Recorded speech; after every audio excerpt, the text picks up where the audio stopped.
Sugar രോഗികൾക്ക് സംശയമുണ്ടാക്കുന്ന പല കാര്യങ്ങളുണ്ട്.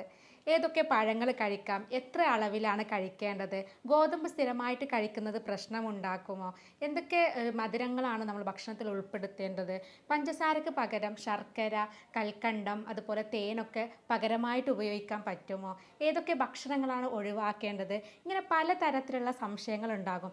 ഇത്തരം കാര്യങ്ങൾ ഡിസ്കസ് ചെയ്യാനാണ് ഇന്ന് നിങ്ങളുടെ മുന്നിലെത്തിയിരിക്കുന്നത്. ഞാൻ doctor Semiya, doctor Basil's homeo hospital, Pandikkad, Malappuram ജില്ല.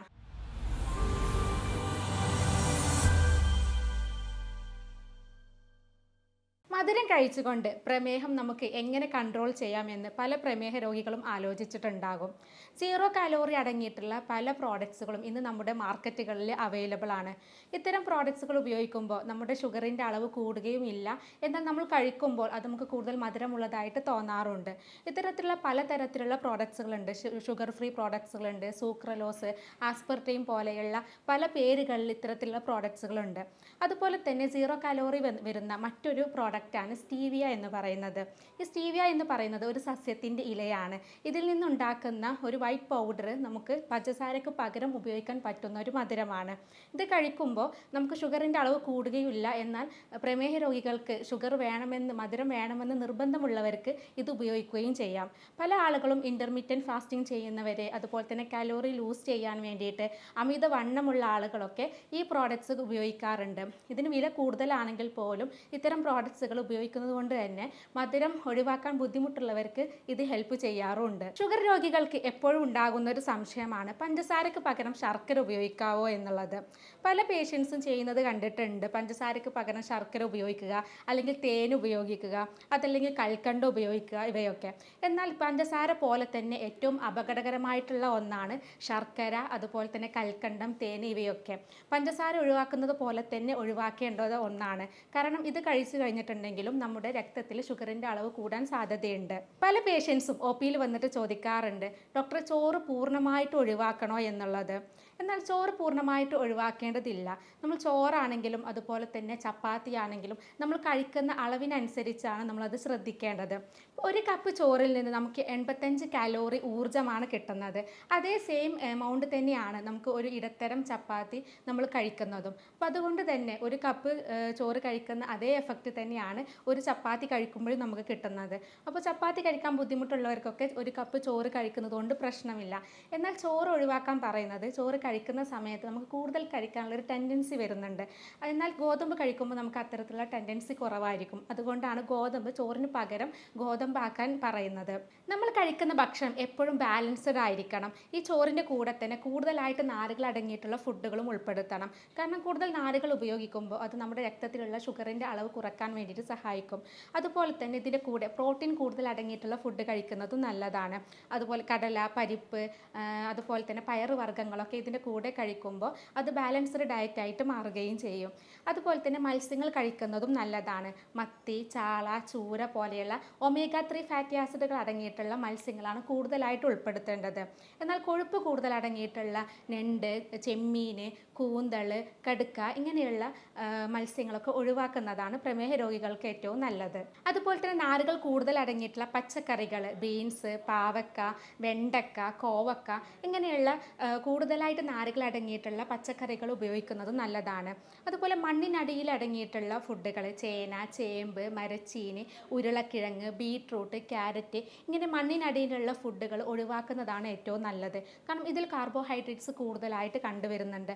അതുകൊണ്ട് തന്നെ പല പേഷ്യൻസും ഒ പിയിൽ വന്നിട്ട് ചോദിക്കാറുണ്ട് എന്തൊക്കെ ഭക്ഷണങ്ങളാണ് ഒഴിവാക്കേണ്ടതെന്നുള്ളത്. അപ്പോൾ ഇത്തരത്തിലുള്ള മണ്ണിനടിയിലുള്ള ഫുഡുകളൊക്കെ പൂർണ്ണമായിട്ട് തന്നെ ഒഴിവാക്കണം. പ്രമേഹ രോഗികൾ ഷുഗർ പോലെ തന്നെ ഒഴിവാക്കേണ്ട ഒന്നാണ് കൊഴുപ്പ് എന്ന് പറയുന്നത്. കാരണം കൂടുതലായിട്ട് നമ്മുടെ ശരീരത്തിൽ കൊഴുപ്പ് എത്തിക്കഴിഞ്ഞിട്ടുണ്ടെങ്കിൽ അത് ഇൻസുലിൻ്റെ പ്രതിരോധത്തെ ബാധിക്കും. ഇങ്ങനെ ഇൻസുലിൻ്റെ പ്രതിരോധത്തെ ബാധിച്ചു കഴിഞ്ഞിട്ടുണ്ടെങ്കിൽ അത് കറക്റ്റായിട്ട് അതിൻ്റെ പ്രവർത്തനം നടക്കാതെ വരികയും നമ്മുടെ ഷുഗറിൻ്റെ അളവ് കൂടാൻ സാധ്യതയുണ്ട്. അപ്പോൾ അതുകൊണ്ട് തന്നെ കൂടുതലായിട്ട് വറുത്തതും പൊരിച്ചതുമായിട്ടുള്ള ഫുഡുകൾ, അതുപോലെ തന്നെ ബേക്കറി ഐറ്റംസുകൾ, എണ്ണയിൽ വറുത്തതും പൊരിച്ചതായിട്ടുള്ള ഫുഡുകൾ, ഇങ്ങനെയുള്ള കൊഴുപ്പടങ്ങിയിട്ടുള്ള ഫുഡുകളൊക്കെ പൂർണ്ണമായിട്ട് ഒഴിവാക്കുന്നതാണ് പ്രമേഹ രോഗികൾക്ക് ഏറ്റവും നല്ലത്. പ്രമേഹ രോഗികൾക്കുണ്ടാകുന്ന മറ്റൊരു സംശയമാണ് പഴങ്ങൾ കഴിക്കുന്നത് നല്ലതാണോ എന്നുള്ളത്. ഏതൊക്കെ ഫ്രൂട്ട്സ് ആണ് കഴിക്കേണ്ടത് എന്ന് പല ആളുകളും ചോദിക്കാറുണ്ട്. മധുരം കുറഞ്ഞതും ഗ്ലൈസീമിക് ഇൻഡെക്സ് കുറവുള്ളതുമായിട്ടുള്ള ഫ്രൂട്ട്സുകളാണ് പ്രമേഹ രോഗികൾ കഴിക്കേണ്ടത്. ആപ്പിള്, അതുപോലെ മധുരം കുറഞ്ഞ പേരക്ക, മുസമ്പി, ഓറഞ്ച് പോലെയുള്ള പുളിയുള്ള ഫ്രൂട്ട്സുകളൊക്കെ കഴിക്കുന്നത് നല്ലതാണ്. എന്നാൽ ഇത്തരം പഴങ്ങൾ കഴിക്കുമ്പോൾ അത് 3-4 കഷ്ണങ്ങളാക്കിയിട്ട് അത്ര മാത്രമേ കഴിക്കാൻ പാടുള്ളൂ. അതുപോലെ തന്നെ ഡെയിലി ഒരു പഴം മാത്രമേ കഴിക്കാനും പറ്റുള്ളൂ. നമ്മൾ കൂടുതലായിട്ട് മധുരമുള്ള പഴങ്ങൾ കഴിക്കുന്നതിനനുസരിച്ച് നമ്മുടെ ഷുഗറിൻ്റെ അളവ് കൂടാനും സാധ്യതയുണ്ട്. അതുകൊണ്ട് തന്നെ ഗ്ലൈസീമിക് ഇൻഡെക്സ് കുറഞ്ഞതും മധുരം കുറഞ്ഞതുമായിട്ടുള്ള പഴങ്ങളാണ് നമ്മൾ ഭക്ഷണത്തിൽ ഉൾപ്പെടുത്തേണ്ടത്. പ്രമേഹ രോഗത്തെക്കുറിച്ച് പല മിഥ്യാധാരണകളുണ്ട്. അതിലൊന്നാണ് പ്രമേഹ രോഗം കൂടുതലും വരുന്നത് നമുക്ക് കൂടുതലും ഷുഗർ കൂടുതലായിട്ട് കഴിക്കുന്ന ആളുകളിലാണ് എന്നാണ് പലരുടെയും ധാരണ. എന്നാൽ അങ്ങനെയല്ല. പല ആളുകളോടും നമ്മൾ ഷുഗർ കൺട്രോൾ ചെയ്യാനോ അല്ലെങ്കിൽ ഷുഗർ ചെക്ക് ചെയ്യാനോ ഒക്കെ പറഞ്ഞു കഴിഞ്ഞിട്ടുണ്ടെങ്കിൽ അവർ പറയും ഞങ്ങൾ ഷുഗർ കഴിക്കാത്ത ആളുകളാണ്, പഞ്ചസാര കുറവാണ് കഴിക്കുന്നത് എന്നൊക്കെ പറയാറുണ്ട്. എന്നാൽ അങ്ങനെയല്ല. നമുക്ക് കൂടുതലായിട്ട് പുറത്തു നിന്നുള്ള ഭക്ഷണം കഴിക്കുന്ന ആളുകൾ, സെഡൻറ്ററി ഹാബിറ്റ്സ് ഉള്ള ആളുകളിൽ, വ്യായാമക്കുറവ്, അമിതവണ്ണമുള്ള ആളുകളിൽ, ഇരുന്ന് ജോലി ചെയ്യുന്ന ആളുകളിലൊക്കെ ഷുഗർ വരാനുള്ള സാധ്യത വളരെ കൂടുതലാണ്. അപ്പോൾ അതുകൊണ്ട് തന്നെ ഇത്തരം ആളുകൾ, ഈ സെഡൻറ്ററി ഹാബിറ്റ്സ് ഉള്ള ആളുകളും ഇരുന്ന് ജോലി ചെയ്യുന്ന ആളുകളൊക്കെ നമുക്ക് ഒരു വർഷത്തിലെങ്കിലും ഷുഗർ നോക്കുന്നത് നല്ലതാണ്. കാരണം ഇത്ര ആളുകളിലും ഷുഗർ വരാനുള്ള സാധ്യതയുണ്ട്. നമുക്ക് മധുരം കഴിക്കുന്നത് കൊണ്ട് മാത്രമല്ല ഷുഗർ വരുന്നത്. അതുപോലെ തന്നെ നമ്മുടെ ഫാമിലിയിൽ നമ്മുടെ അച്ഛനോ അമ്മയ്ക്കോ ആർക്കെങ്കിലും ഷുഗറിൻ്റെ പ്രോബ്ലം ഉണ്ടെങ്കിൽ അങ്ങനെ നമുക്ക് ഷുഗർ വരാനുള്ള സാധ്യതയുണ്ട്. അപ്പോൾ അതുകൊണ്ട് തന്നെ ഇത്തരത്തിൽ ജെനറ്റിക്സ് ആയിട്ട് അല്ലെങ്കിൽ ഫാമിലി ഹിസ്റ്ററി ഒക്കെ ഉള്ള ആളുകളാണെങ്കിൽ അവരും വർഷത്തിൽ ഒരിക്കൽ ഷുഗറിൻ്റെ അളവ് നോക്കുന്നത് നല്ലതാണ്. മറ്റൊരു മിഥ്യാധാരണ എന്ന് പറയുന്നത് നമ്മുടെ പ്രമേഹത്തിൻ്റെ മരുന്ന് കഴിക്കുന്നതിലാണ്. കൂടുതൽ ആളുകളും ചോദിക്കാറുണ്ട് ഡോക്ടർ ഇത് ലൈഫ് ലോങ് മെഡിസിൻ എടുക്കേണ്ടി വരുമോ എന്ന് ചോദിക്കാറുണ്ട്. എന്നാൽ നമ്മുടെ ട്രീറ്റ്മെൻറ്റിൽ ഇത് പൂർണ്ണമായിട്ട് തന്നെ മാറ്റിയെടുക്കാൻ പറ്റാറുണ്ട്. എന്നാൽ ഫാമിലി ഹിസ്റ്ററി ഒക്കെ ഉള്ള ആളുകളിലാണെങ്കിൽ നമുക്ക് സ്ഥിരമായിട്ട് മെഡിസിൻ എടുക്കേണ്ടി വരാറുമുണ്ട്. കാരണം അങ്ങനെയുള്ള ആളുകളിൽ നമുക്ക് കൺട്രോൾ ചെയ്ത് കഴിഞ്ഞാലും കുറച്ച് കാലങ്ങൾ കഴിയുമ്പോൾ വീണ്ടും ഷുഗറിൻ്റെ കണ്ടന്റ് കൂടുതലായിട്ട് വരുന്നുണ്ട്. അപ്പോൾ അതുകൊണ്ട് തന്നെ ഇത്തരത്തിലുള്ള ഫാമിലി ഹിസ്റ്ററി ഉള്ള ആളുകളാണെങ്കിൽ ലൈഫ് ലോങ് ചിലപ്പോൾ മെഡിസിൻ എടുക്കേണ്ടി വരും.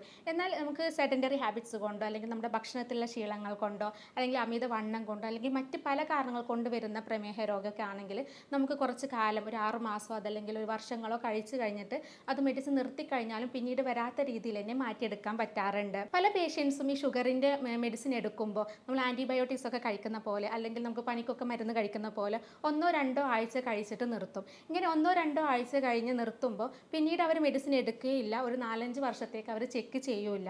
പിന്നെ കുറേ വർഷങ്ങൾ കഴിഞ്ഞിട്ട് എന്തെങ്കിലും സിവിയർ ആയിട്ട് എന്തെങ്കിലും ഇൻഫെക്ഷനൊക്കെ വന്ന് ഹോസ്പിറ്റലിലൊക്കെ അഡ്മിറ്റ് ആകുമ്പോഴായിരിക്കും അവർക്ക് മുന്നേ ഷുഗർ ഉള്ളതും അതുപോലെ മരുന്ന് കഴിച്ചതൊക്കെ ഓർമ്മ വരുന്നത്. അതല്ലെങ്കിൽ നമ്മുടെ കിഡ്നിയോ അല്ലെങ്കിൽ നമ്മുടെ കണ്ണിൻ്റെ കാഴ്ചക്കുറവോ അങ്ങനെ എന്തെങ്കിലും ബുദ്ധിമുട്ട് വരുമ്പോഴായിരിക്കും അവർ ഷുഗർ ഉള്ളത് കൂടുതൽ മനസ്സിലാക്കുന്നത്. അപ്പോൾ അതുകൊണ്ട് തന്നെ ഇത്തരത്തിൽ നമുക്ക് ഷുഗർ ഒരു പ്രാവശ്യം സ്റ്റാർട്ട് ചെയ്ത് കഴിഞ്ഞാൽ മെഡിസിൻ സ്റ്റാർട്ട് ചെയ്ത് കഴിഞ്ഞാൽ ഡോക്ടറുടെ നിർദ്ദേശപ്രകാരം അല്ലാതെ ഒരിക്കലും നമ്മൾ മെഡിസിൻ നിർത്തരുത്.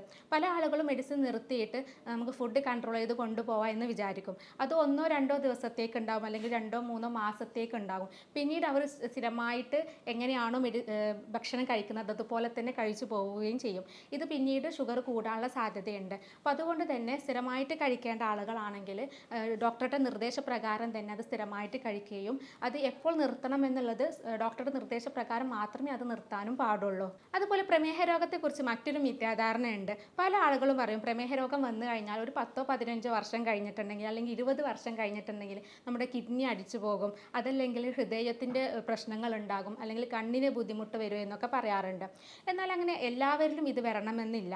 കാരണം നമുക്ക് എത്ര കാലയളവിലാണ് ഷുഗർ ഉണ്ടായിരുന്നത്, അത് എത്രത്തോളം കൺട്രോൾ ആയിരുന്നു എന്നതിനനുസരിച്ചിട്ടാണ് നമുക്ക് വരുന്ന കോംപ്ലിക്കേഷൻസ്. ഇപ്പോൾ കൂടുതൽ കൺട്രോൾ ചെയ്യാതെ നടക്കുന്ന ആളുകളാണെങ്കിൽ അവർക്കിത് കോംപ്ലിക്കേഷൻസ് വരാനുള്ള സാധ്യത വളരെ കൂടുതലാണ്. മെഡിസിനൊന്നും എടുക്കുന്നില്ല, ഭക്ഷണവും കൺട്രോൾ ആക്കുന്നില്ല.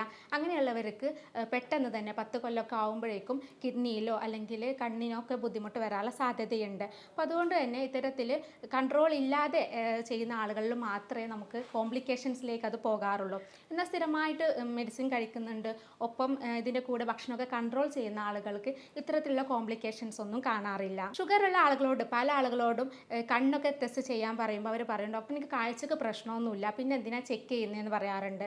എന്നാൽ ഷുഗറിന് കൂടുതൽ വരുന്നത് നമ്മുടെ റെറ്റിനയിൽ വരുന്ന മാറ്റങ്ങളാണ് ഷുഗർ ഉള്ള ആളുകൾക്ക് വരിക. അപ്പോൾ അതുകൊണ്ടാണ് അത് കണ്ണ് ചെക്ക് ചെയ്യാൻ പറയുന്നത്. അത് കാഴ്ച മാത്രമല്ല ബാധിക്കുന്നത്, അതിൻ്റെ കൂടെ നമ്മുടെ റെറ്റിന എന്ന അവയവത്തിന് പല പ്രശ്നങ്ങൾ ഉണ്ടാക്കുന്നത് കൊണ്ടാണ് ഷുഗർ ഉള്ള ആളുകൾ ഇടയ്ക്കിടയ്ക്കായിട്ട് കണ്ണ് ടെസ്റ്റ് ചെയ്യണമെന്ന് പറയുന്നത്. അതുപോലെ തന്നെ കിഡ്നിയിലുള്ള ക്രിയാറ്റിനിൻ, യൂറിയ പോലെയുള്ള റീനൽ ഫംഗ്ഷൻ ടെസ്റ്റുകൾ ചെയ്യുന്നതും നല്ലതാണ്. ഷുഗർ ഒരിക്കലും വരാതിരിക്കാൻ വേണ്ടിയിട്ട് നമ്മൾ സ്ഥിരമായിട്ട് കഴിക്കേണ്ട ചില ഫുഡുകളുണ്ട്. അവ എന്തൊക്കെയാണെന്നുള്ളത് നോക്കാം. അതിലൊന്നാമത് പറയുന്നത് പാവയ്ക്കയാണ്. പാവയ്ക്കയിൽ കൂടുതലായിട്ട് നാരുകൾ ഉള്ളത് കൊണ്ട് തന്നെ അത് നമ്മുടെ രക്തത്തിലുള്ള ഷുഗറിൻ്റെ അളവ് കുറക്കാൻ വേണ്ടിയിട്ട് സഹായിക്കാറുണ്ട്. പാവയ്ക്കയിൽ അടങ്ങിയിട്ടുള്ള വിസിന്, പോളിപെപ്റ്റൈഡ് പി പറയുന്ന ഘടകങ്ങൾ ഇത് നമ്മുടെ ശരീരത്തിലുള്ള പാൻക്രിയാസിലുള്ള ബീറ്റ കോശങ്ങളെ കൂടുതലായിട്ട് ഉത്തേജിപ്പിക്കും. അതുകൊണ്ട് തന്നെ ഇൻസുലിൻ്റെ പ്രവർത്തനമൊക്കെ മെച്ചപ്പെടുത്താൻ വേണ്ടിയിട്ട് സഹായിക്കുന്ന ഒന്നാണ് പാവക്ക എന്ന് പറയുന്നത്. അതുപോലെ തന്നെ നമ്മുടെ സ്കെൽട്ടൻ മസിൽസുകളുടെ ഗ്ലൂക്കോസിൻ്റെ ഉപയോഗം കൂടുതലാകും. ഇങ്ങനെ വരുമ്പോഴും നമ്മുടെ രക്തത്തിലുള്ള ബ്ലഡിലുള്ള ഗ്ലൂക്കോസിൻ്റെ അളവ് കുറയുകയും ചെയ്യും. അതുകൊണ്ട് തന്നെ പാവക്ക നമ്മൾ ഡെയിലി ഉപയോഗിക്കുന്നത് ഷുഗർ വരാതിരിക്കാനും വന്നവരിൽ ഇത് കൺട്രോൾ ചെയ്യാനും വേണ്ടിയിട്ട് ഇത് സഹായിക്കാറുണ്ട്. അതുപോലെ സ്ഥിരമായിട്ട് കഴിക്കേണ്ട ഒന്നാണ് കോവക്ക എന്ന് പറയുന്നത്. പല പഠനങ്ങളും പറയുന്നുണ്ട് പ്രകൃതിദത്തമായിട്ടുള്ള ഒരു ഇൻസുലിനാണ് കോവക്ക എന്ന് പറയുന്നത്. കോവക്കയിൽ കൂടുതലായിട്ട് നാരുകൾ ഉള്ളത് കൊണ്ട് തന്നെ ഇത് കഴിക്കുന്നതും ഷുഗർ കൺട്രോൾ ചെയ്യാൻ സഹായിക്കും. അതുപോലെ തന്നെ ഗ്ലൈസീമിക് ഇൻഡെക്സ് കുറവുമാണ്. ഇപ്പോൾ നമ്മുടെ വീടുകളിലൊക്കെ സുലഭമായിട്ട് കിട്ടുന്ന, നമ്മുടെ നാട്ടിൻപുറങ്ങളിലൊക്കെ കൂടുതലായിട്ട് കിട്ടുന്ന ഒന്നാണ് കോവക്ക. അതുകൊണ്ട് നമുക്ക് പേടി കൂടാതെ തന്നെ കഴിക്കാൻ പറ്റുന്ന, ഷുഗർ രോഗികൾക്ക് വളരെ നല്ലതായിട്ടുള്ള ഒന്നാണ് കോവക്ക എന്ന് പറയുന്നത്. അതുപോലെ ഷുഗർ വരാതിരിക്കാൻ വേണ്ടിയിട്ട് സഹായിക്കുന്ന ഒന്നാണ് ഓട്സ്. ഓട്സ് സ്ഥിരമായിട്ട് നമ്മൾ ഭക്ഷണത്തിൽ ഉൾപ്പെടുത്തുന്നത് നല്ലതാണ്. ഇതിലടങ്ങിയിട്ടുള്ള ബീറ്റ ഗ്ലൂക്കോൺ എന്ന് പറയുന്ന അലിയുന്ന നാരുകൾ ഷുഗറിൻ്റെ അളവ് കുറക്കാൻ വേണ്ടിയിട്ട് സഹായിക്കും. പക്ഷേ ഓട്സ് ഉണ്ടാക്കുന്ന സമയത്ത് നമ്മൾ കൂടുതലായിട്ട് കുറുക്കുന്നതും അല്ലെങ്കിൽ വെള്ളം ചേർത്തിട്ട് കുറുക്കുന്നതും അത്ര നല്ലതല്ല. നേർപ്പിച്ച പാലിൽ ഓട്സ് കുറുക്കുന്നതാണ് ഏറ്റവും നല്ലത്. ഇതാണ് കൂടുതലായിട്ട് എഫക്റ്റ് ആയിട്ട് വരുന്നതും. ഷുഗർ വരാതിരിക്കാൻ വേണ്ടിയിട്ട് സഹായിക്കുന്ന മറ്റൊന്നാണ് ഉലുവ എന്ന് പറയുന്നത്. പല ആളുകളും ഇന്ന് ഉലുവ ഉപയോഗിക്കുന്നുണ്ട്. രാവിലെ വെറും വയറ്റിൽ ഉലുവ തിളപ്പിച്ചിട്ട് അതിന് വെള്ളം കുടിക്കുന്നത് കാണാം. എന്നാൽ തിളപ്പിച്ചിട്ട് അതിന് വെള്ളം കുടിക്കുന്നത് അത്ര എഫക്റ്റ് ആയിട്ട് വരില്ല. ഉലുവ പൊടിപ്പിച്ച് അത് വെള്ളത്തിലിട്ട് തിളപ്പിച്ച് അത് കുടിക്കുന്നതോ അല്ലെങ്കിൽ ഉലുവ മുളപ്പിച്ച് കഴിക്കുന്നതാണ് ഏറ്റവും നല്ലത്. ഉലുവയിൽ ധാരാളം നാരുകൾ ഉള്ളത് കൊണ്ട് തന്നെ നമ്മുടെ രക്തത്തിലുള്ള ഗ്ലൂക്കോസിൻ്റെ അളവ് കുറക്കാൻ വേണ്ടിയിട്ട് സഹായിക്കുന്നതാണ് ഉലുവ. അപ്പോൾ അത് തിളപ്പിച്ചിട്ട് അതിന് വെള്ളം കുടിക്കുന്നതിന് പകരം അത് മുളപ്പിച്ചിട്ടോ അല്ലെങ്കിൽ പൊടിയാക്കിയിട്ടോ ഉപയോഗിക്കുന്നതാണ് ഏറ്റവും നല്ലത്. അതുപോലെ തന്നെ തവിട് കളയാത്ത ബാർലി സ്ഥിരമായിട്ട് ഉപയോഗിക്കുന്നതും ഷുഗർ വരാതിരിക്കാൻ വേണ്ടിയിട്ട് സഹായിക്കും. അതുപോലെ തന്നെ ഷുഗർ ഉള്ള ആളുകൾക്ക് അത് നിയന്ത്രിക്കാൻ പറ്റുന്ന ഒന്നാണ് ഈ ബാർലി എന്ന് പറയുന്നത്. അപ്പോൾ ഇത് വേവിച്ചിട്ട് നമുക്ക് സാലഡ്സിൻ്റെ കൂടെയൊക്കെ കഴിക്കുന്നതാണ് ഏറ്റവും നല്ലത്. അതുപോലെ തന്നെ നാരുകൾ അടങ്ങിയിട്ടുള്ള പഴങ്ങൾ, പച്ചക്കറികളൊക്കെ കൂടുതൽ ഉൾപ്പെടുത്തുന്നതും ഷുഗർ രോഗികൾക്ക് വളരെ നല്ലതാണ്. ഇത് നമുക്ക് ഭാവിയിൽ ഷുഗർ വരാതിരിക്കാനും വരുന്നവർക്ക് പ്രമേഹ രോഗം ഉള്ളവർക്ക് അത് കൺട്രോൾ ആക്കാൻ വേണ്ടി സഹായിക്കുന്ന ഒന്നാണ്. പല പേഷ്യൻസിലും കാണാറുണ്ട് ഷുഗർ പെട്ടെന്ന് ഷൂട്ട് ചെയ്യുന്നത് കാണാറുണ്ട്. ഇങ്ങനെ പെട്ടെന്ന് കൂടുന്ന സമയത്ത് നമുക്ക് പെട്ടെന്ന് കുറക്കാൻ വേണ്ടിയിട്ട് മരുന്നിൻ്റെ കൂടെ തന്നെ നമ്മൾ ഭക്ഷണത്തിൽ ചെയ്യേണ്ട കുറച്ച് കാര്യങ്ങളുണ്ട്. അവ എന്തൊക്കെയാണെന്ന് നോക്കാം. ബീൻസ് സ്ഥിരമായിട്ട് കഴിക്കുന്നത്, ഒരു 3 മാസം അടുപ്പിച്ച് കഴിക്കുന്നത് പെട്ടെന്ന് കൂടിയിട്ടുള്ള ഷുഗറൊക്കെ കുറക്കാൻ വേണ്ടി സഹായിക്കും. അത് എല്ലാത്തരം ബീൻസും നല്ലതാണ്. അത് കൂടുതലായിട്ട് നാരുകൾ ഉള്ളത് കൊണ്ട് തന്നെ ഇതിൻ്റെ ഗ്ലൈസീമിക് ഇൻഡെക്സ് കുറവുമാണ്. അപ്പോൾ അതുകൊണ്ട് അത് സ്ഥിരമായിട്ട് കഴിക്കുന്നത്, ഒരു കപ്പ് ബീൻസ് ഡെയിലി കഴിക്കുന്നത്, ഒരു 3 മാസം അടുപ്പിച്ച് കഴിക്കുന്നത് പെട്ടെന്ന് കൂടിയിട്ടുള്ള ഷുഗറൊക്കെ കുറക്കാൻ വേണ്ടിയിട്ട് ഹെൽപ്പ് ചെയ്യാറുണ്ട്. അതുപോലെ ഷുഗർ പെട്ടെന്ന് കുറക്കാൻ പറ്റുന്ന ഒന്നാണ് ആപ്പിൾ എന്ന് പറയുന്നത്. അത് ഇടവേളകളിൽ കഴിക്കുന്നതാണ് ഏറ്റവും നല്ലത്. അതായത് ഇപ്പോൾ രാവിലെ കഴിച്ച് നമ്മൾ ഉച്ചയ്ക്ക് ഭക്ഷണം കഴിക്കുന്നതിന് ഇടയിലായിട്ട് ഒരു 10 മണി 11 മണി സമയത്ത് ഇടവേളകളിൽ കഴിക്കാൻ പറ്റുന്ന ഒന്നാണ് ആപ്പിൾ എന്ന് പറയുന്നത്. ആപ്പിളിൽ മധുരം കുറവും ഗ്ലൈസീമിക് ഇൻഡെക്സ് കുറവായതുകൊണ്ട് തന്നെ, നാരുകൾ കൂടുതലുള്ളത് കൊണ്ട് തന്നെ ഇത് പ്രമേഹ രോഗികൾക്ക് വളരെ നല്ലതാണ്. അതുപോലെ ഷുഗർ പെട്ടെന്ന് കുറക്കാൻ പറ്റുന്ന ഒന്നാണ് ബദാം എന്ന് പറയുന്നത്. നമ്മൾ ഡെയിലി 1 ഔൺസ് ബദാം കഴിക്കുന്നത് നല്ലതാണ്. ഇത് നമ്മുടെ ശരീരത്തിൽ ഉൽപ്പാദിപ്പിക്കുന്ന ഇൻസുലിനെ നമ്മുടെ ശരീരത്തിൽ ഉപയോഗിക്കാൻ വേണ്ടിയിട്ട് സഹായിക്കുന്ന ഒന്നാണ് ബദാം എന്ന് പറയുന്നത്. അപ്പോൾ അത് സ്ഥിരമായിട്ട് കഴിക്കുമ്പോൾ നമ്മുടെ ശരീരത്തിലുള്ള രക്തത്തിൽ ഉണ്ടാകുന്ന ഷുഗറിൻ്റെ അളവൊക്കെ നമുക്ക് കുറക്കാൻ വേണ്ടിയിട്ട് സഹായിക്കും. അതുപോലെ തന്നെ ഷുഗർ പെട്ടെന്ന് ഷൂട്ട് ചെയ്യുന്ന ആളുകൾക്ക് സ്ഥിരമായിട്ട് കഴിക്കാൻ പറ്റുന്ന ഒന്നാണ് ചീര, അതുപോലെ തന്നെ ചിയ സീഡ്സ്. ഇതൊക്കെ ഡെയിലി കഴിക്കുന്നതും നല്ലതാണ്. ഇതിൻ്റെ കൂടെ തന്നെ നേരത്തെ പറഞ്ഞ പോലെ നമ്മൾ ഷുഗർ വരാതിരിക്കാൻ വേണ്ടിയിട്ട് കഴിക്കേണ്ട ചില ഫുഡുകൾ പറഞ്ഞു. പാവക്ക, കോവക്ക, ഓട്സ് ഇങ്ങനെയുള്ള ഫുഡുകൾ, ഉലുവ, ഇതൊക്കെ നമുക്ക് ഡെയിലി കഴിക്കുന്നത് പെട്ടെന്ന് കൂടുതലായിട്ടുള്ള ഷുഗറൊക്കെ കുറക്കാൻ വേണ്ടിയിട്ട് സഹായിക്കുന്ന ഒന്നാണ്. അതുപോലെ തന്നെ ഷുഗറിൻ്റെ അളവ് കൺട്രോൾ ചെയ്യാൻ വേണ്ടിയിട്ട് സഹായിക്കുന്ന ഒന്നാണ് ബ്ലൂബെറി എന്ന് പറയുന്നത്. ബ്ലൂബെറി നമ്മൾ തൈരിൻ്റെ കൂടെ തൈരിൽ കഷ്ണങ്ങളാക്കിയിട്ട് ഡെയിലി ഒരു കപ്പൊക്കെ കഴിക്കുന്നത് ഈ ഷുഗറിൻ്റെ അളവ് പെട്ടെന്ന് കുറക്കാറുണ്ട്. ഇത്തരത്തിലുള്ള ഫ്രൂട്ട്സും അതുപോലെ തന്നെ ഇത്തരത്തിലുള്ള ഭക്ഷണങ്ങളും സ്ഥിരമായിട്ട് ഉപയോഗിക്കുമ്പോൾ നമുക്ക് കൂടുതലായിട്ട് കാണുന്ന ഷുഗറുകളൊക്കെ കുറച്ച് കൊണ്ടുവരാൻ കഴിയും. ഇതിൻ്റെ കൂടെ തന്നെ മരുന്നും കൂടെ നമ്മൾ ഉപയോഗിക്കുകയാണെങ്കിൽ ഷുഗർ കൺട്രോൾ ആവാൻ സഹായിക്കാറുണ്ട്. ഇത്തരം ഭക്ഷണത്തിൻ്റെ കൂടെ തന്നെ വ്യായാമം ചെയ്യുക, അതുപോലെ തന്നെ മാനസികമായിട്ടുള്ള ടെൻഷനൊക്കെ ഉള്ള ആളുകളാണെങ്കിൽ സ്ട്രെസ്സൊക്കെ പരമാവധി ഒഴിവാക്കുക. പുകവലി, മദ്യപാന ശീലമുള്ള ആളുകളാണെങ്കിൽ അത്തരം ശീലങ്ങൾ ഒഴിവാക്കുക. പിന്നെ പുറത്തുനിന്നുള്ള ഫാസ്റ്റ് ഫുഡ്, ജങ്ക് ഫുഡ് ഇങ്ങനെയുള്ള ഫുഡുകളൊക്കെ കൂടുതൽ കഴിക്കുന്ന ആളുകളാണെങ്കിൽ അത്തരത്തിലുള്ള ഫുഡുകളൊക്കെ ഒഴിവാക്കുക. ഇങ്ങനെയുള്ള കാര്യങ്ങളൊക്കെ ശ്രദ്ധിച്ച് കഴിഞ്ഞിട്ടുണ്ടെങ്കിൽ നമുക്ക് ഷുഗർ കൺട്രോൾ ചെയ്യാൻ പറ്റും. ഇതിൻ്റെ ചികിത്സയിലേക്ക് വരികയാണെങ്കിൽ ഇതിന് ഫലപ്രദമായിട്ടുള്ള ചികിത്സ ലഭ്യമാണ്. പല ആളുകളും ചോദിക്കാറുണ്ട് ഇത് ലൈഫ് ലോങ് മെഡിസിൻ എടുക്കേണ്ടി വരുമോ എന്ന് ചോദിക്കാറുണ്ട്. എന്നാൽ നമ്മുടെ ഫാമിലിയിൽ ഷുഗറിൻ്റെ ഹിസ്റ്ററി ഒക്കെ ഉള്ള ആളുകളാണെങ്കിൽ അവർക്ക് ചിലപ്പോൾ സ്ഥിരമായിട്ട് എടുക്കേണ്ടി വരാറുണ്ട്. എന്നാൽ നമുക്ക് മറ്റ് പല കാരണങ്ങൾ കൊണ്ടാവാം, അതല്ലെങ്കിൽ നമ്മുടെ അമിതവണ്ണം കൊണ്ടോ അതല്ലെങ്കിൽ മറ്റ് പല കാരണങ്ങൾ കൊണ്ട് വരുന്ന ഷുഗർ ആണെങ്കിൽ സ്ഥിരമായിട്ട് മെഡിസിൻ എടുക്കേണ്ടി വരാറില്ല. നമുക്ക് കുറച്ച് വർഷങ്ങളൊക്കെ മെഡിസിൻ എടുത്തു കഴിഞ്ഞാൽ അത് നിർത്താൻ പറ്റാറുണ്ട്. അപ്പോൾ നമ്മളിവിടെ ചെയ്യുന്നത് രോഗിയുടെ ശാരീരികവും മാനസികവുമായിട്ടുള്ള കാര്യങ്ങൾ പഠിച്ച് യൂറോപ്യൻ നിർമ്മിത സോഫ്റ്റ്വെയറുകൾ ഉപയോഗിച്ചിട്ടാണ് മരുന്ന് നിർണ്ണയവും രോഗനിർണ്ണയവും നടത്തുന്നത്. അതുപോലെ തന്നെ ജർമ്മനിയിൽ നിന്ന് ഇറക്കുമതി ചെയ്യുന്ന പൊട്ടൻസി മരുന്നുകളാണ് നമ്മളിവിടെ ഉപയോഗിക്കുന്നത്. അതുകൊണ്ട് തന്നെ ഇത്തരത്തിലുള്ള ജീവിതശൈലി രോഗങ്ങളൊക്കെ നമുക്ക് ഫലപ്രദമായിട്ട് ചികിത്സിക്കാൻ പറ്റാറുണ്ട്. അപ്പോൾ ഇതുമായി ബന്ധപ്പെട്ട് എന്തെങ്കിലും സംശയങ്ങളുണ്ടെങ്കിൽ താഴെ കാണുന്ന നമ്പറിൽ വാട്സപ്പ് ചെയ്യാവുന്നതാണ്. സ്നേഹത്തോടെ doctor Semiya, doctor Basil's homeo hospital, Pandikkad, Malappuram ജില്ല.